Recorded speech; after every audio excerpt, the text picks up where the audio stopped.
Muito bem, então vamos para a nossa correção do Enem de matemática, prova azul de 2024.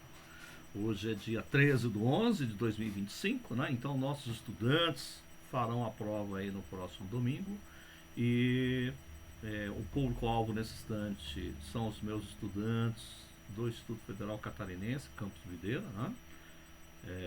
Nós temos ali um grupo de estudantes do curso de informática que faz comigo aulas do Enem, né? Então na última semana eles fizeram o simulado dessa prova 2024.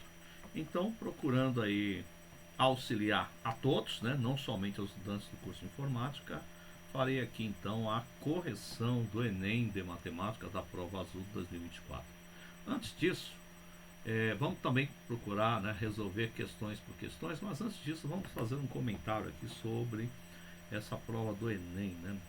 Então essa prova 2024, ela entre questões fáceis, médias e difíceis, observa-se que ela teve um quantitativo muito menor do que questões fáceis, 24,4%, e iguais ali para média e difícil, nível de dificuldade.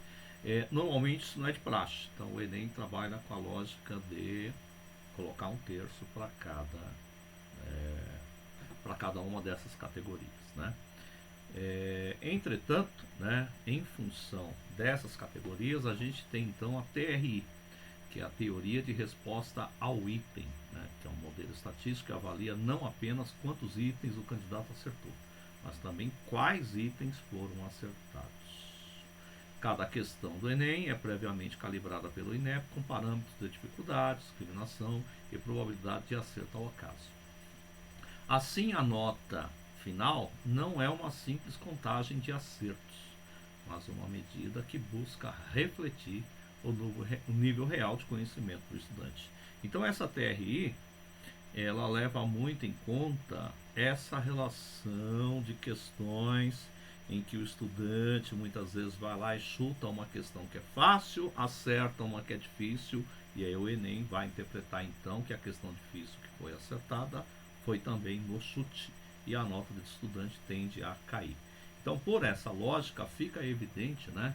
Por essa lógica de questões fáceis, médias e difíceis, né, na prova, é importante então que o estudante comece pelas questões fáceis. Tente identificar aquelas questões que envolvem proporcionalidade, regra de três, gráficos, estatística, né? Medidas de tendência central, interpretação gráfica, porcentagem, né? Regra de três. Então são questões que normalmente o estudante consegue fazer com facilidade, né? Que exige aí basicamente talvez um conceito do ensino fundamental. Já as questões médias, essas sim vão exigir conteúdos mais voltados para o ensino médio, que também são perfeitamente possíveis, né, de serem realizadas. Então o estudante deve levar em conta, então, primeiro, resolver todas as questões fáceis, voltar e tentar resolver as questões médias, que vão envolver outros conceitos, né, como probabilidade, como análise combinatória, funções, né? E vão ter as questões difíceis, né? Que normalmente em matemática no ensino médio aparecem algumas que são difíceis, e aí estas que deve-se deixar por último e chutar em último caso. Fazendo dessa forma, então o Enem vai entender que o candidato acerta muitas difíceis, mas erra fáceis, então ele vai interpretar que há uma inconsistência e aí ele vai reduzir a pontuação, né? Se o padrão de resposta é coerente, acerto em fáceis, alguns erros em médias, poucos acertos em difíceis, então a nota tende a ser maior. Então esse é o caminho, né?